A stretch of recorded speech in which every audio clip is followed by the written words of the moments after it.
В принципе, первый раз я о международных отрядах узнал в 2016 году, когда я первый раз сам отправился в отряд. Знаешь, пробили просто не так. Это вот?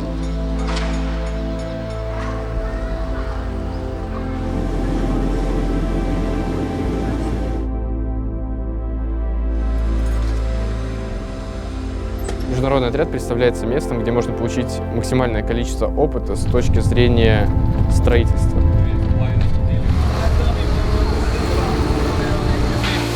В определенные точки представляется.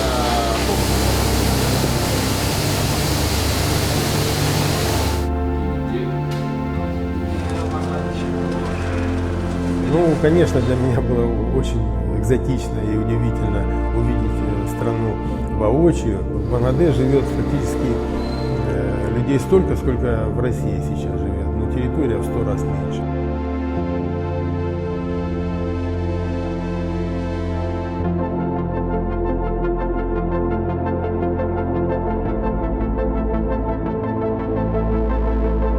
Стройка – это живой механизм, просто живой механизм. Всегда нужно и успеть, и выполнить задачи. Но успеть и выполнить – это слова. Все нужно планировать.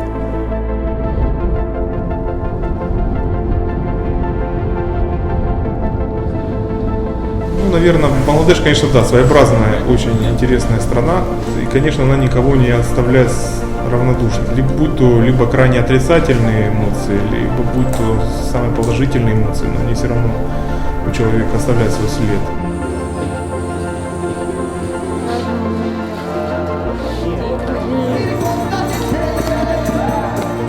То, что сюда приезжают стройотряды, они позволяют нам по-новому взглянуть на жизнь, найти какие-то новые точки соприкосновения с молодежью, возможность передать им опыт.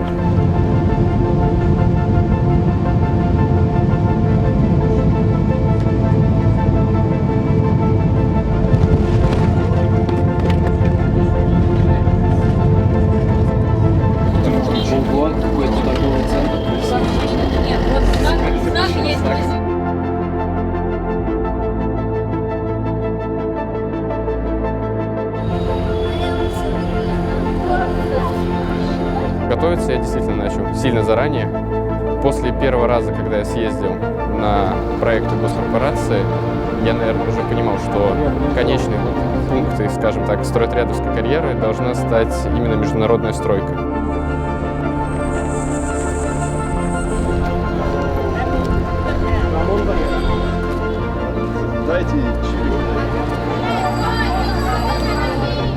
Ну, наверное, заранее могу сказать, что мои ожидания, в принципе, подтвердились.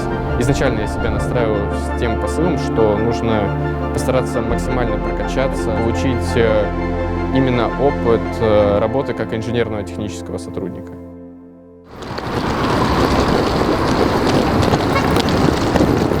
Процесс трудоустройства происходил в главном офисе АО «ИКАС» и АО «АСЭ» в Москве на Дмитровском шоссе. Соответственно, мы с утра, как только начался рабочий день, собрались, приехали все ребята, мы с кем не были знакомы, мы познакомились, потому что было и такое, с кем-то мы виделись в рамках подготовки. В международные проекты едут люди, которые уже не раз поработали на стройках в России. И таким образом получается, что эти люди имеют опыт работы, скажем так, на линии. Международный проект — это все-таки немножко другое. Люди едут и работают как инженерно-технические работники и все-таки постигают азы более квалифицированных специалистов, нежели работа бетонщиком, арматурщиком, штукатуром. Всем спасибо, всем свободны. Заявка достаточно объемная. Помимо того, что нужно заполнить свое резюме, в котором нужно указать весь свой опыт работы, который у тебя был, ну, я считаю, именно по специальности. Презентация, в которой ты должен ответить на вопрос, почему именно ты должен принять участие в международном проекте.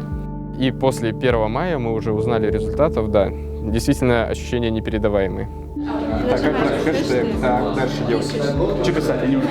Для каждого студента очень сложно оплатить себе билеты, скажем так, хотя бы до Таиланда. потому что потом еще нужно лететь из Таиланда в Бангладеш. Соответственно, компания полностью обеспечивает централизованно весь отряд билетами. Потом по стандартным формам, как сотрудники компании, естественно, мы отчитывались за перелет.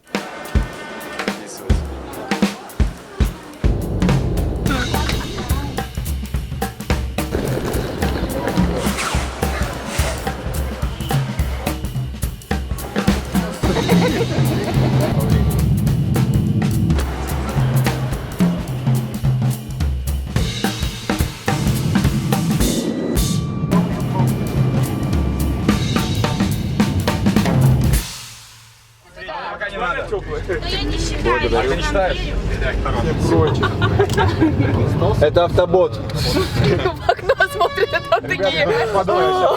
Не могу сказать, что там что-то страшное. Да, безусловно, количество людей, шум, другой климат, природа. Изначально это все шокирует. Происходит погружение очень резкое в другую культуру, в другую среду. Торчат трубы какие-то, это что? Вот там? Да, по горизонту. Кирпичные частные заводики маленькие. То есть они тут кустарным методом? Да. Будем проезжать, увидеть. Вон они, свиньи. Офигеть. Вот кабанчики. Смотрите справа, да. Окружающий мир, он полностью захватывает твое внимание. Ты не знаешь, куда смотреть, потому что очень много машин, очень много людей, птицы, звери, летучие мыши. Это все вокруг тебя, и очень сложно сфокусироваться на чем-то, потому что ты на все обращаешь внимание. Возможно, потому что какой-то внутренний страх присутствует, интерес к происходящему вокруг. Но, наверное, буквально спустя неделю лично для меня жизнь стала намного проще, даже идя вдоль дороги. На площадке строительства СРУПУР курирует отряды начальник отдела полевого инжиниринга Полишов Алексей Павлович. Полностью занимался проживанием, питанием, досугом и также вовлечением ребят в работу. Стройка совершенно необычная и работает и строится в условиях достаточно суровых, очень высокая влажность, высокая температура. Не всем это подходит, к сожалению. Страна достаточно слабо развиты дороги, слабо развита индустрия, поэтому достаточно много материалов, которые везутся из-за рубежа. Конечно, понятно, все оборудование практически везется из России, которая здесь будет монтироваться. И, тем, наверное, эта стройка интересна. Такого, конечно, ощутить, наверное, на какой-то стройке, скажем, в России это сложно. И, потому что там все обычно, там это все есть, и это воспринимается как данность, то существует. Все. Какие пропуска, где будет ваша фотография? Каждый боец отряда пытался погрузиться максимально в производственный процесс. Ты видишь что-то новое, технологию возведения, процесс организации труда. И, конечно, это впечатляет воображение, да.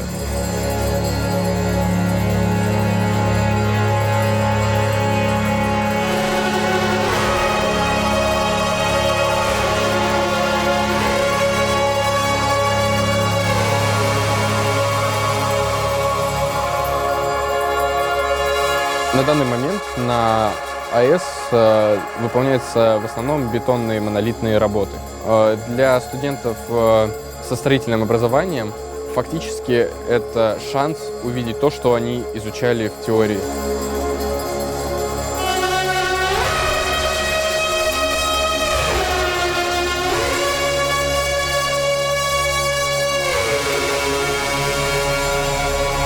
Первый выход на строительную площадку был действительно запоминающимся. Во-первых, поражает масштаб стройки. Тот объем механизмов и машин, которые там задействованы при возведении, и количество персонала, который работает на том или ином объекте единовременно, это, конечно, поражает воображение. И когда приезжая первый раз на строительную площадку такого масштаба, постоянно приходится спрашивать кураторов, спрашивать людей, которые работают в отделах, узнавать, что там новое. Когда мы встречались с руководителями подрядных организаций, каждый из них что-то рассказывал, какие-то особенности, аспекты работы именно этой организации, и возведение каждого здания также уникально.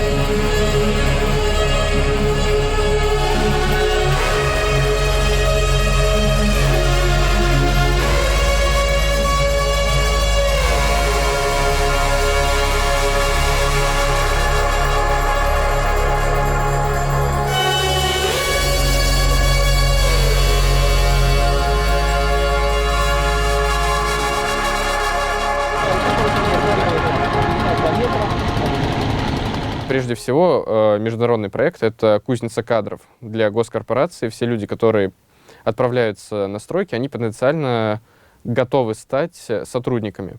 Задолго до нашего отъезда, как только сформировался отряд, я написал Алексею Павловичу, соответственно, что ждите 20 человек, на что он ответил, что, конечно, он будет нас ждать, что он давно в курсе, что нас должно быть 20, и что вся станция, весь персонал филиала готовится к нашей встрече.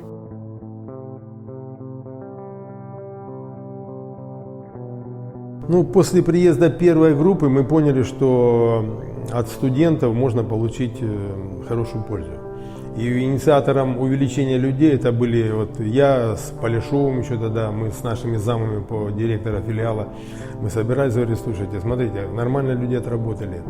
И не просто просидели, проходили, а действительно полноценно работали. И работали, у нас же на наших проектах студенты работают не рабочими профессиями, а уже инженерными. То есть это уровень уже высокий достаточно образования, это последние курсы, как правило, это уже практически готовые инженеры. Поэтому мы инициировали, что к нам уже на второй год приехало 12 человек, а сейчас, когда нам предлагали 18, но мы сказали, давайте нам еще. И мы взяли, сейчас у нас 21, так?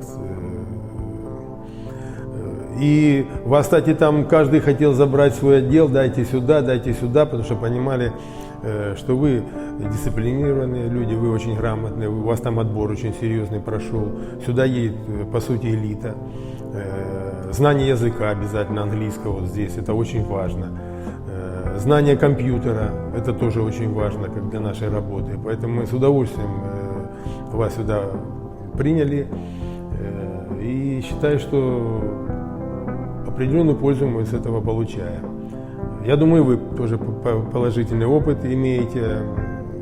Кроме того, что увидели такую страну, как Бангладеш, экзотическую, вы увидели такую стройку на своем развороте, 2 блока одновременно. Это очень такое, я понимаю, что у вас там сейчас творится в голове, в душе. Походить, не просто походить, а даже где-то и приложить свои знания, умения к строительству. Это очень серьезно. Вот эти пустоты, они заливаются. Есть, кстати, технология укладки бетона. Это не классический студенческий отряд. Бойцы вовлекаются в производство, бойцы вовлекаются в работу. Они внедрены в разные отделы. И это позволяет бойцам и вот этой команде, которая прибыла на площадку, позволяет ей в целом понять процесс производства, процесс взаимодействия внутри инженерной компании. Придется сказать, что пельмени выслала.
Помимо того, что мы выполняем так или иначе работу, непосредственно работаем в отделах филиала, выезжаем на строительную площадку, закрываем какие-то объемы, решаем какие-то кадровые проблемы.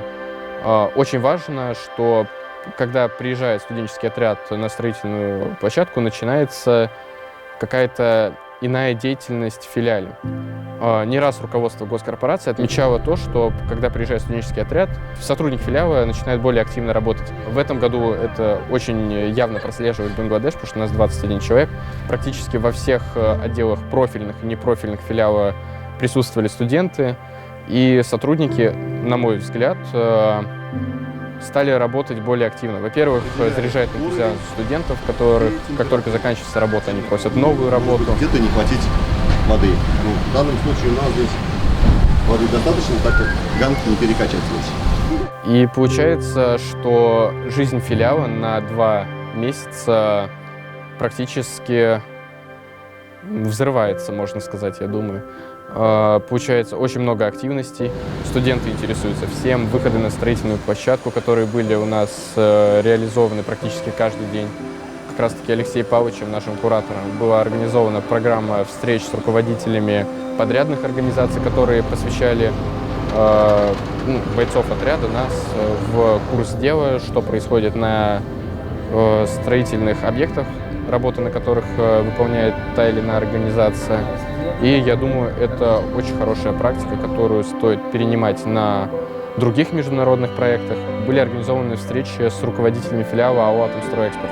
И, как заметили практически все ребята из отряда, данные встречи несли очень сильный информационный характер. Потому что помимо начальников отделов производственных служб мы встречались с людьми, которые обеспечивают текущую деятельность филиала, были погружены практически во все аспекты жизни филиала.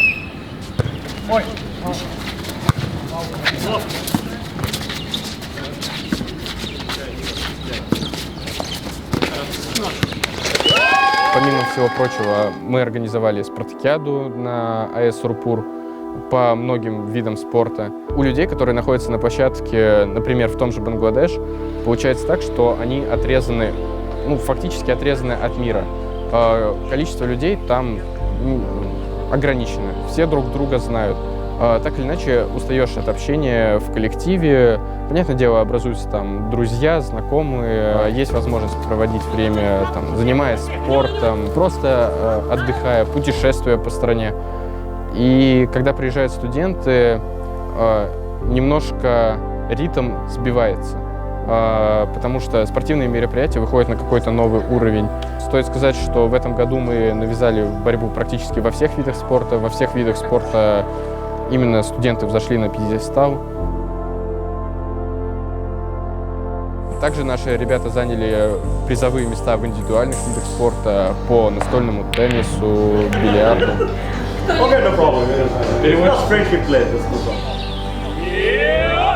Волейбол на площадке Бангладеш – это самый популярный вид спорта. Практически каждый вечер собираются команды от разных подрядных организаций, от филиала «Атомстройэкспорт». Люди тренируются, люди действительно любят волейбол, там есть прекрасная возможность играть, площадка. Вы молодые, вы спортивные, поэтому и мы вынуждены находить время. Вроде бы работы очень много, нету времени, да? На самом деле всегда нужно найти время для хорошего дела. А спорт это замечательно, это дополнительные эмоции, дополнительная энергия. Забыл о той стройке, что там какие-то, может быть, нюансы. Ты вот сегодня играешь в волейбол, ты смотришь на этот мяч с этой командой, если ты боец, так ты за все забываешь. Только тебе нужна победа именно в этой игре. И вот вам огромное спасибо за это.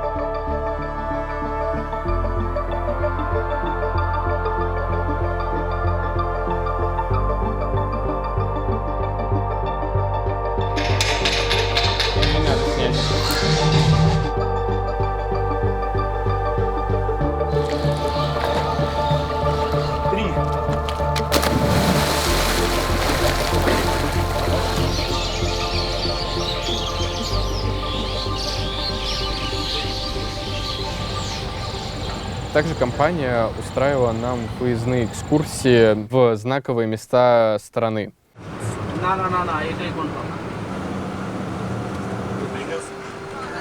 Мы посетили памятники культурного наследия ЮНЕСКО недалеко от города Богров, Пахарпур, собственно, развалины древнего храма.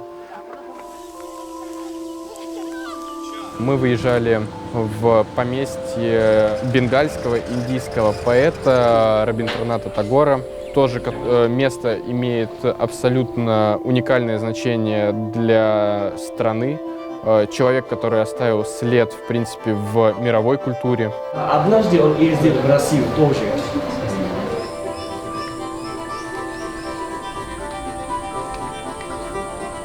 Yes. Просто прям. Yes.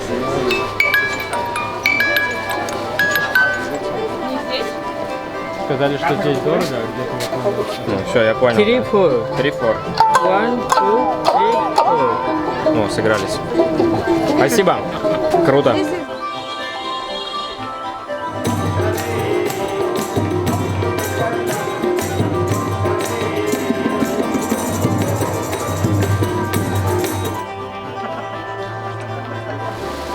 Все экскурсии давались очень тяжело. Во-первых, дальние переезды по стране, несмотря на то, что расстояние кажется по российским меркам абсолютно небольшие, там в 100-200 километров, но на практике это оказывается от 4 до 8 часов. Но с точки зрения понимания страны, понимания культуры, становления Бангладеш, путь Бангладеш к независимости, это было, безусловно, важно. Ну, в своем языке. Биндабан. Вы слышали или нет? Биндабан — это историческая война, и там было много богов. Поначалу, конечно, нас шокирует этими красками, да, своим бытом просто ты шокирован. А потом ты уже начинаешь втягиваться, и ты действительно к ней привязываешься чисто по-человечески.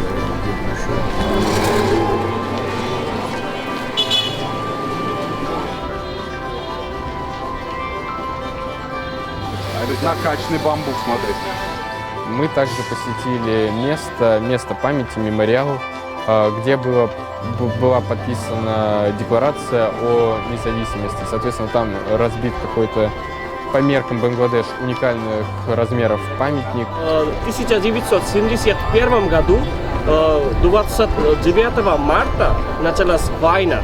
После того, как урду признали государственным, а бенгальский не признали государственным, очень много бенгалов стали бороться за свой язык. Язык этот признали государственным в итоге, но эти коалиции в итоге потом все равно все дошло к войне, и получается, что борьба за национализацию своего языка привела к тому, что появилось новое государство Бангладеш.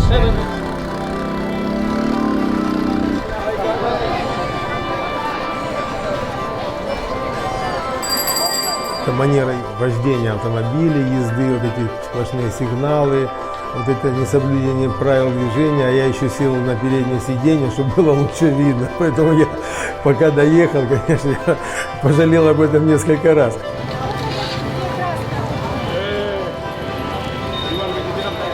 В стране в основном все указатели, рассказы, экскурсоводы, это все на бенгальском. Практика привлечения человека из этой страны, студента, который обучается в России с иностранным гражданством, очень полезна. Хамидул на русском языке нам рассказывал, показывал, в принципе, погружал в историю, очень сильно готовился ко всем экскурсиям и, можно сказать, вкладывал в душу в то, чтобы все мы прониклись культурой страны, осознали, в принципе, почему именно так заведено в Бангладеше, а не иначе.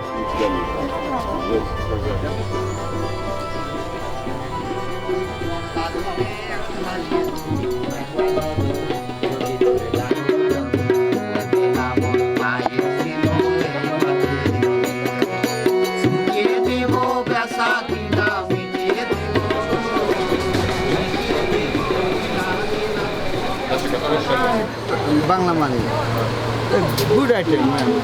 Потом, no problem. That good item, ma'am. Okay. 1000, 2000.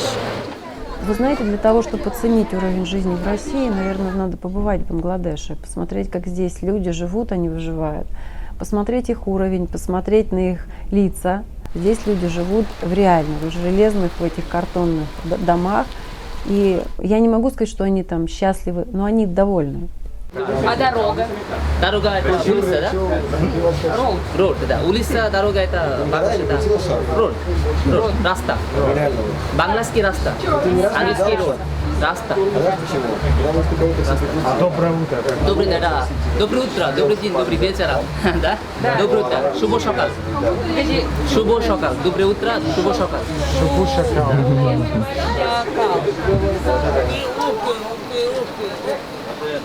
Действительно, когда приезжаешь в Бангладеш, очень сложно понять, какой сейчас на дворе год. Во-первых, ты видишь, как минимум в столице, ты видишь современные автомобили, небоскребы. Люди ходят с современными смартфонами, они одеты в привычную для нас, для европейцев, одежду. Но когда ты выезжаешь из столицы, очень сложно представить контраст, что вот этот человек сейчас стоит по пояс в воде и высаживает рис, а через полчаса он придет домой, где у него стоит один генератор, чтобы зарядить его смартфон. Это, конечно, действительно очень сложно. Почему именно так, я, честно говоря, не могу представить. Но людей абсолютно устраивает тот уклад жизни, который у них есть.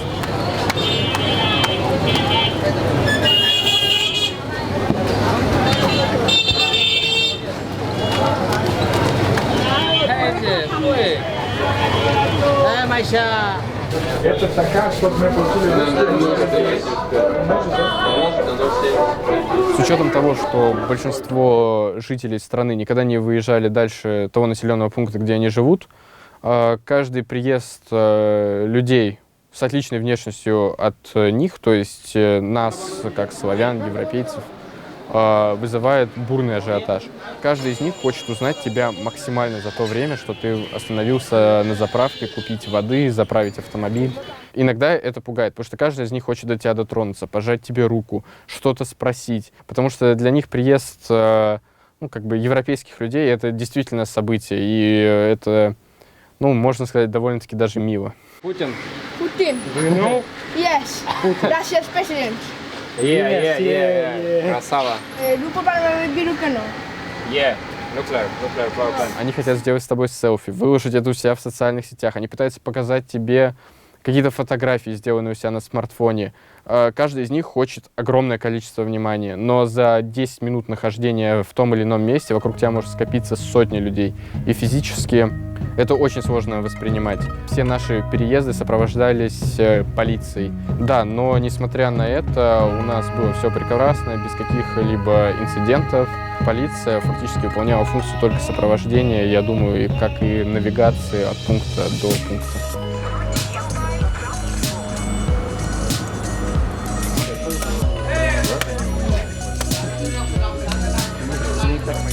Несмотря на все, нация имеет такие интересные элементы. Во-первых, дружелюбность. Они крайне дружелюбны. То есть вы посмотрите на любое общество, да, и вот здесь, наверное, один из самых низких уровней агрессии, которые я замечал, то есть у людей.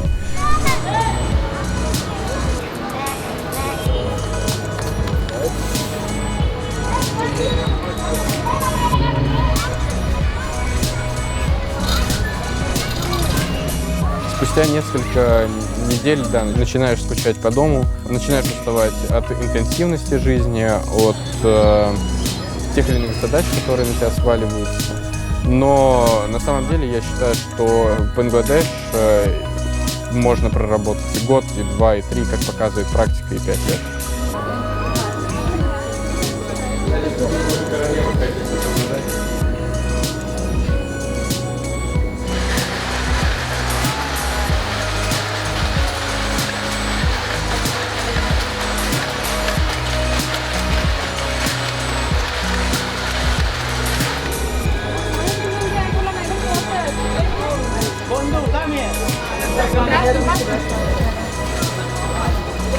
Нарисован перчик. Two piece.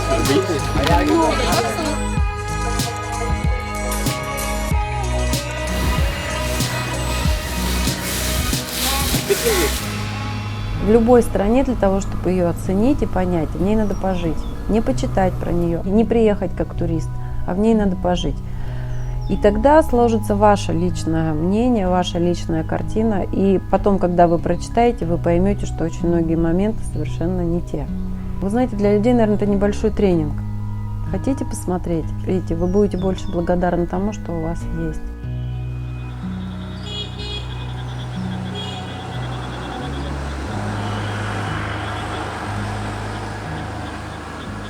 Килограмм? Окей, 200, да? This, friend, one, and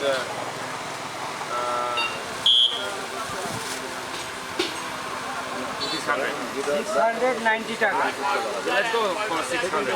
Oh, big discount. Okay, I want Russian money.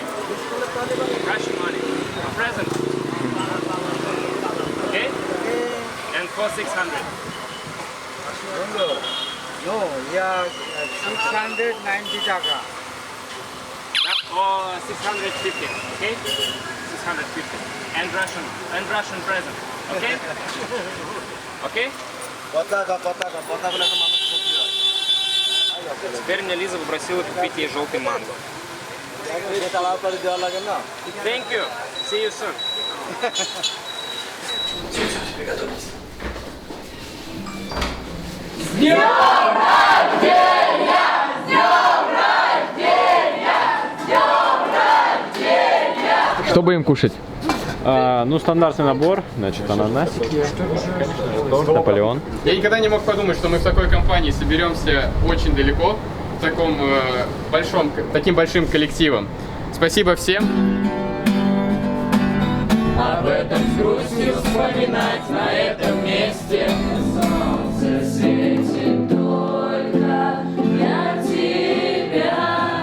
Ты моя любимая, ты моя хорошая, ты моя девчонка, девочка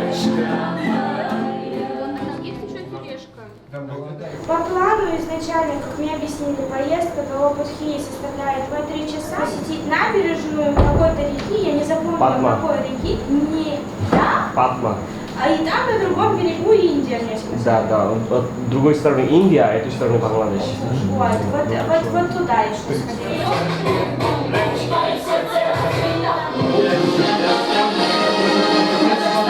Это какого года? Дорогие друзья, перестаньте, пожалуйста. Время приближает нас. Ладно, ребят, верим, что Артем есть подход. Все-таки мы бойцы студенческих строительных отрядов. Все из нас были командирами, комиссарами, мастерами. За редким исключением у нас в отряде были люди, которые никогда не занимали в линейном студенческом отряде какой-либо руководящей должности. Вечерами, особенно интенсивно заряд энергии у нас был, когда мы только приехали, мы устраивали себе мероприятия. Комиссаром отряда было принято решение в связи с тем, что все из нас из разных регионов, у нас разные традиции, разные понимания комиссарской деятельности. Всем бойцам отряда была предоставлена возможность провести мероприятие с уклоном именно в традиции того или иного региона. Внимание! Первый вопрос. От заката до рассвета. 9. Планета обезьян.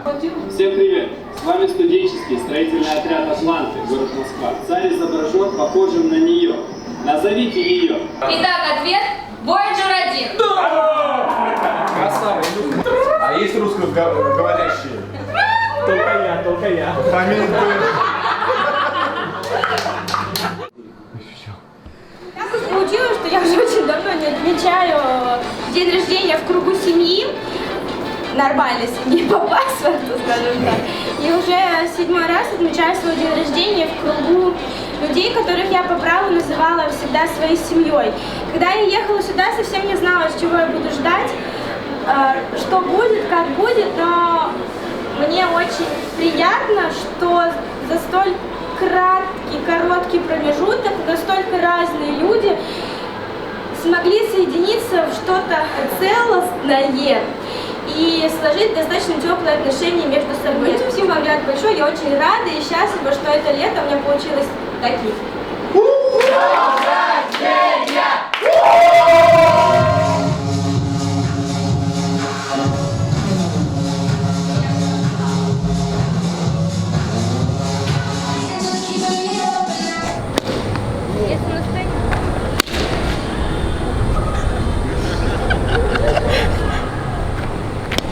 рамках Дня строителя были подготовлены творческие номера общим хронометражом более 30 минут.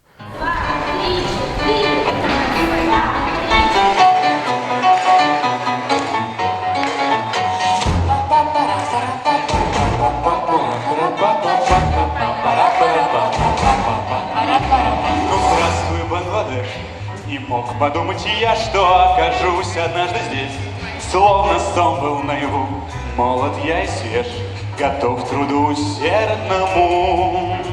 Как вы и вы, я взял с собой отряд, чтоб страшной не было, да и чего бояться тут, разве только обгореть. Сейчас сезон дождей! Но все проблемы решена. Ура, друзья! Фур построим мы, здесь только будет красоты. Мы сможем людям каждый дом свет подарить. Как строить нужно, покажи, вложил здесь каждый часть души. Мы сможем сделать лучше мир, где будут рады. Идет застройка с ночи до утра. Вставай скорее с нами в ряд.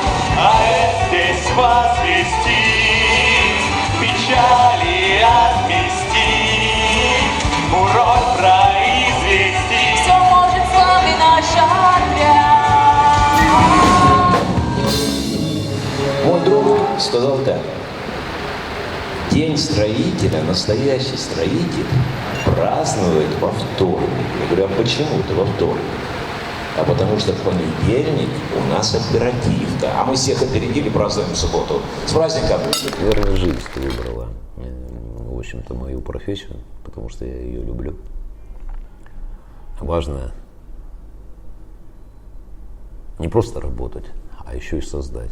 Вот хочется, чтобы вот здесь вот в Бангладеше, вот, а у меня это цель пустить 2 энергоблока. Ну, честно говоря, не представляю вот работу, которая у тебя на сегодняшний момент, ты думаешь только о том, что тебе нужно отдохнуть, что тебе хочется спать. Значит, тебе просто неинтересно.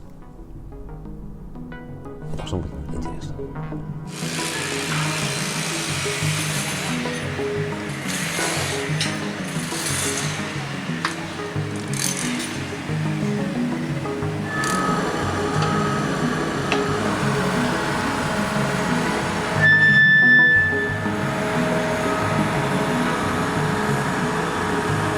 Помимо работы мы старались очень сильно освещать нашу деятельность.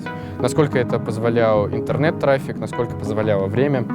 Перед отъездом мы поставили себе задачу в юбилейный год для международных студенческих отрядов. Ни для кого не секрет, что в 2019 году отряды международные отправились в 5-й раз. Мы поставили цель максимально охватить аудиторию российских студенческих отрядах в ВКонтакте, в Инстаграм.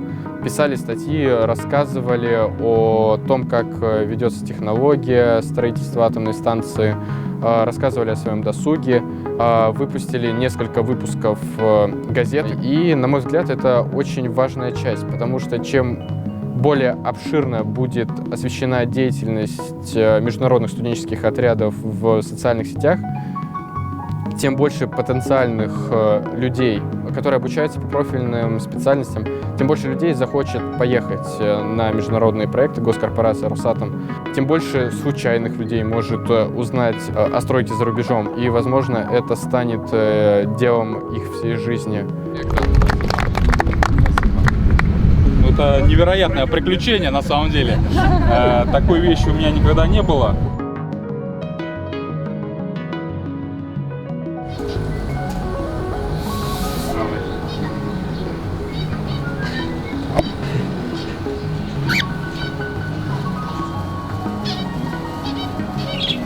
Есть определенные национальные особенности. Конечно, на первых порах у нас очень было много проблем, да, полностью непонимания. Но, что я хочу сказать, есть и в Бангладеше очень хорошие ребята и очень хорошие профессионалы. Что я вот хочу сказать, например, вот у нас есть компания «Росэм», которая здесь выполнила очень серьезную селекционную работу. Также компания занимается обучением местного населения. То есть мы привлекаем на низкоквалифицированные работы, это местных кандидатов, на 1-й, 2-й разряд. И дальше, когда люди себя проявили, Мы их обучаем на 3-й разряд и дальше вручаем им удостоверение. Для людей это очень почетно и важно. Когда это будет построено, они могут сказать, что вот здесь я работал, я это строил, поэтому мы считаем, что стараемся до них это донести. Я думаю, что они это и понимают сами. И вчера было очень приятно смотреть на людей, которые получали эту корочку, и они были действительно довольны тем, что, вот, казалось бы, какой-то диплом. Наверное, если сравнить это с Россией, то у нас, наверное, уже такого эффекта это бы не вызвало. Здесь люди, наверное, к таким мероприятиям относятся, они больше вовлечены в это, им это важно.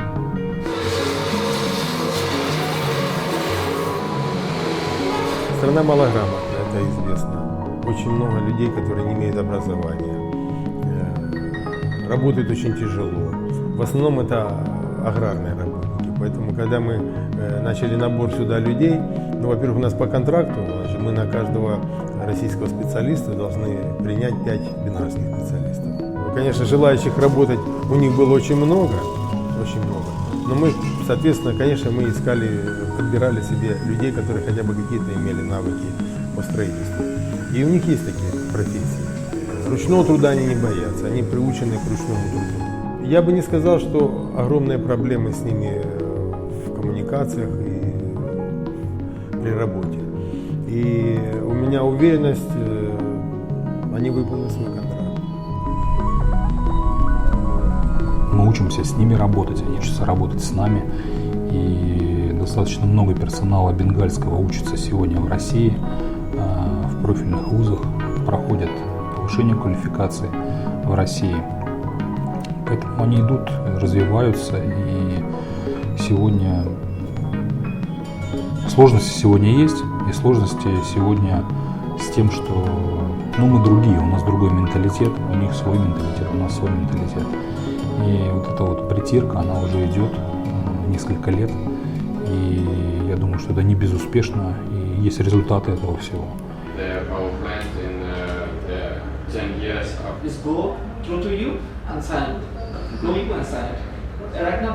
Вот если ему сказали, что ему надо подключить розетку, условно, да, ему нужно только подключать розетку.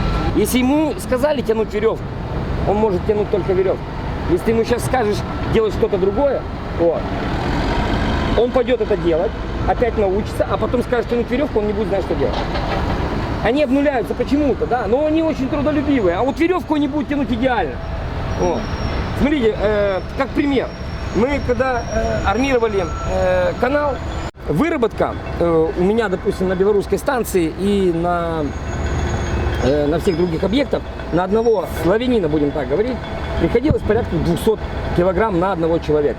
Да? Здесь мы достигли выработку на одного человека в смену 500 килограмм на бенгала. Потому что мы сделали ими шаблон. Был человек, который умеет резать арматуру. Он только режет арматуру, больше ничего не делает. Есть человек, который ложит красиво и качественно арматуру в шаблон. Он больше ничем не занимается, только ложит арматуру в шаблон. И есть человек, который умеет просто быстро вязать.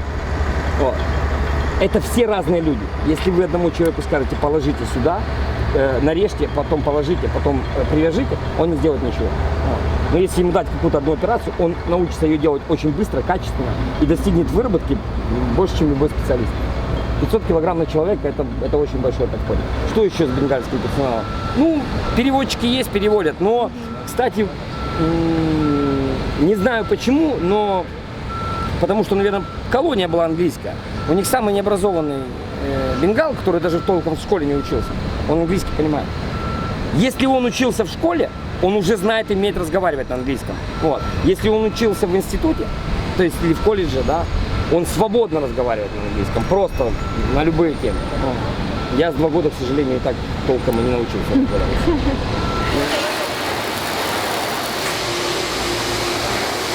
Приехал я сюда 8 марта 2012 года для обучения и подготовки бенгалов к работе на нашем оборудовании для строительства атомной электростанции, первой в Бангладеш.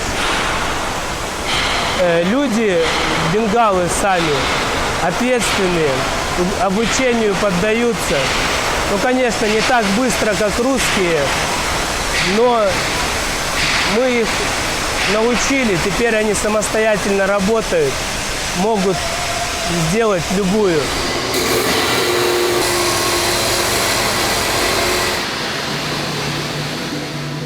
Бангладеш нужна эта атомная станция. Страна развивается. Страна с населением порядка 170 миллионов на такой маленькой территории требует много энергоресурсов. Развивается промышленность. В стране нет газа, в стране нет нефти, в стране нет угля. Все привозное. То есть фактически по энергоресурсам страна блокирована. Вот. Атомная станция блокировки убирает. Если атомных станций здесь не будет в данной стране, а два блока это не предел, то требуется какой-то еще источник. Его просто нет. И кроме альтернативы атомных станций во всем мире, пока в нашем веке 21 мы еще замену атомной энергетики предложить ничего не можем. Когда ты едешь по стройке, ты понимаешь, что единовременно работает около 5000 человек. И это все в едином порыве. График, в котором ведется стройка, очень интенсивный.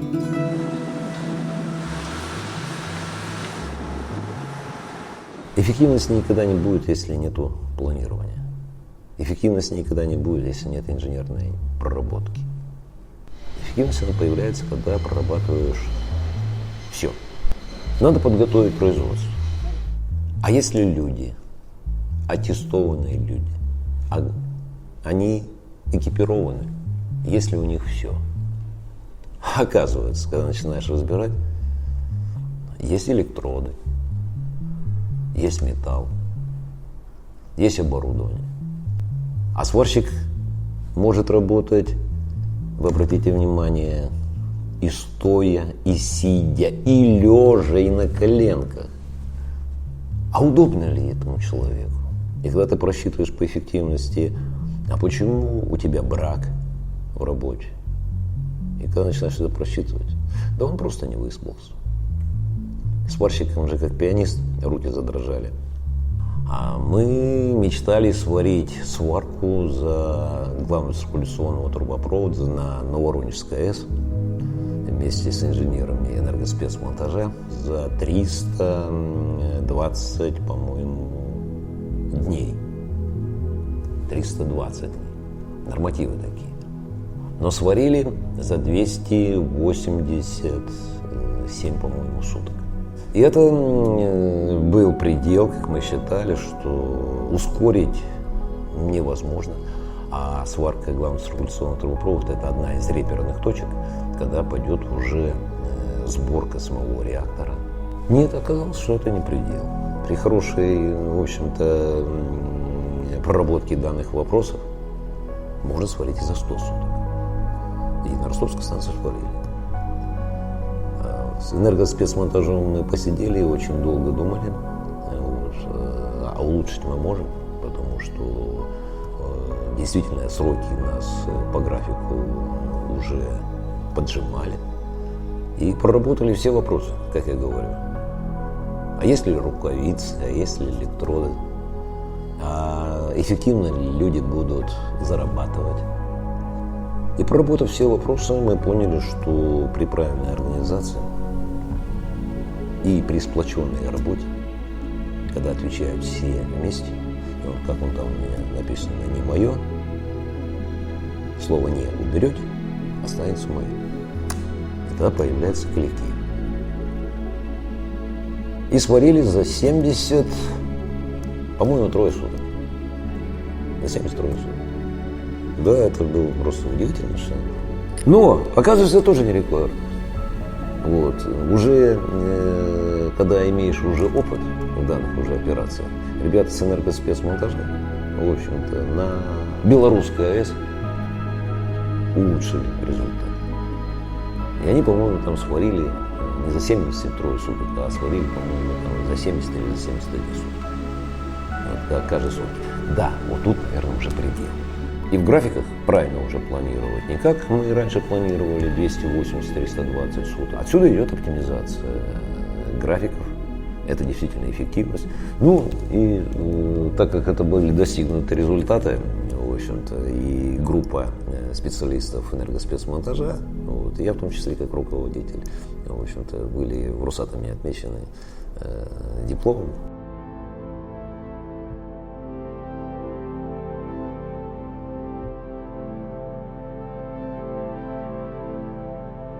Знаешь, мой сын всегда, когда звонит: папа, как у тебя там ребенок поживает?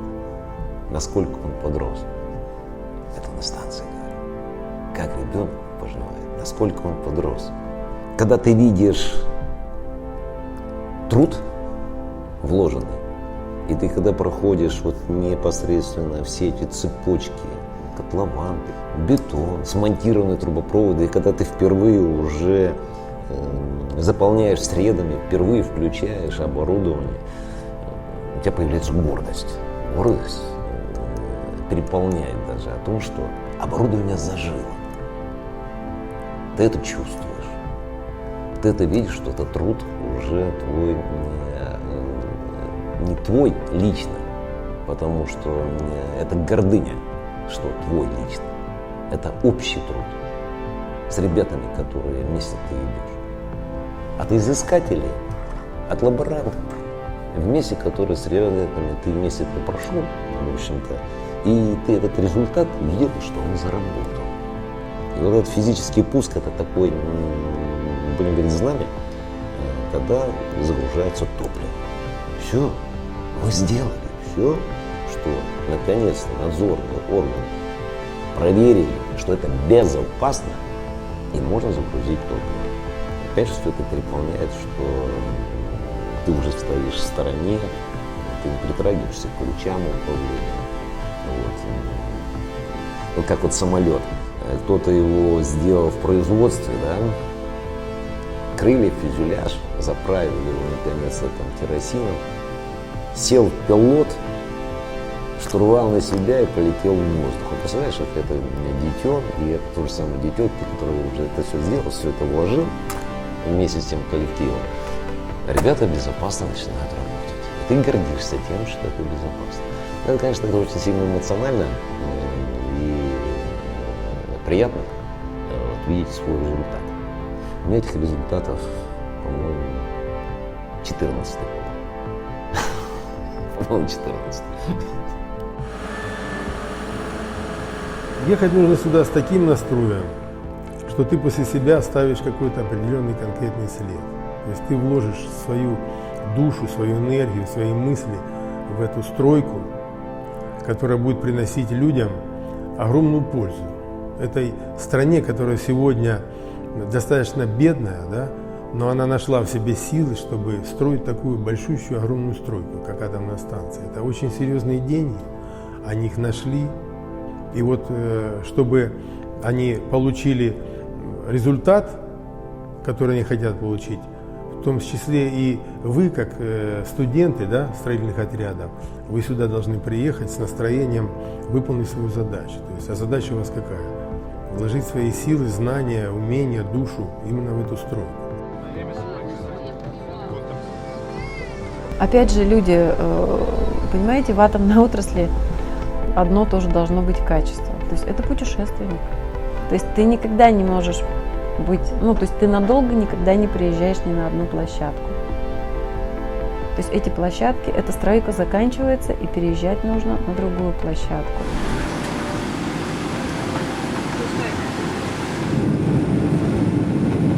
Всегда работа со студентами у нас, она получалась, она спорилась. И я хочу им пожелать только оставаться настоящими, верить в том, что все это будет продолжаться. И я думаю, что студенческое движение, оно должно, конечно, развиваться. И оно может развиваться только благодаря молодым, энергичным людям.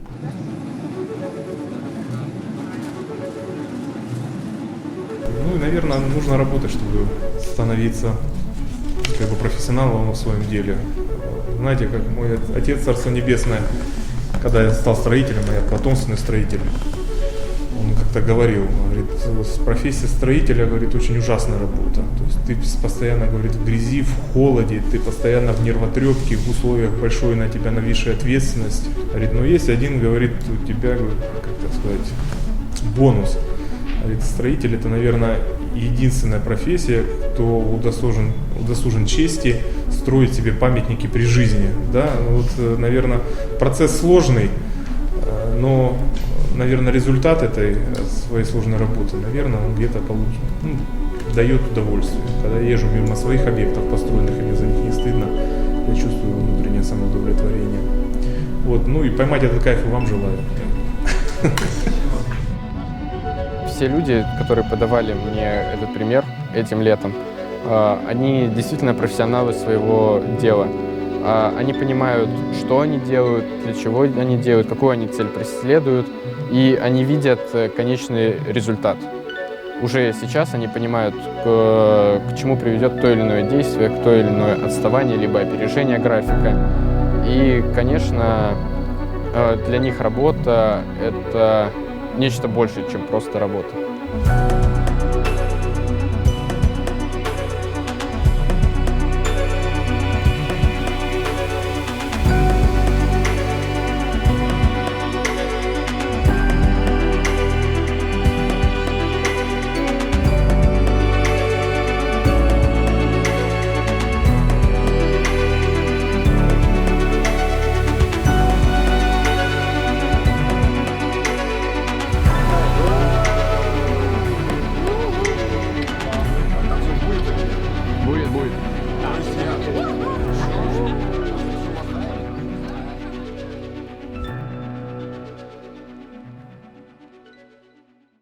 Дорога – это жизнь, а жизнь – дорога.